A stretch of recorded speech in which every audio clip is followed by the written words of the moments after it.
อเลขงัดรถ ทำไงเริ่มต้น ทำไง งัดประตู ไหน นะครับ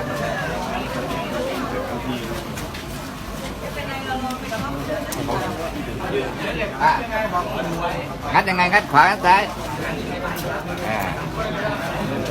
งัด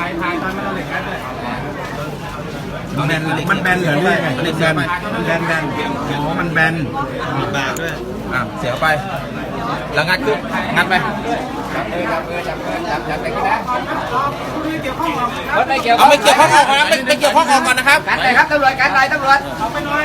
ไม่ต้องขนาดนั้นให้ตำรวจทำงานก่อนนะครับ เปิดประตู เองงัดตัวนี้มันออกเลยใช่ไหมหมุนออกเลย แล้วต่อไปกุญ แล้ว แจ แล้ว ทำไง ขั้นตอนใช้ไขควงตอนไหนไขควงนี่ใช้ตอนกุญแจแล้วบล็อกว่า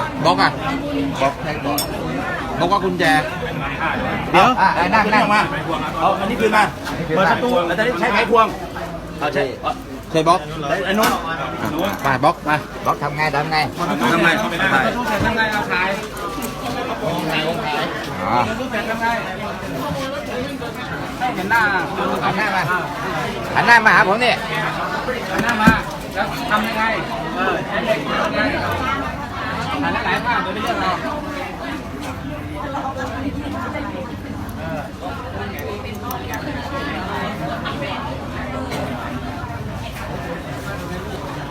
พอเอารถได้แล้ว มันพอขายเสร็จมันสตาร์ทได้เลยเหรอวะ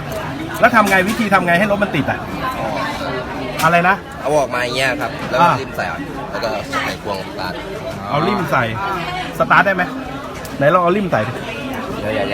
า พอแล้วพอแล้วลงมา ถอยมาครับถอยออกมาถอยออกมาถอยมาครับ หาง เสร็จแล้ว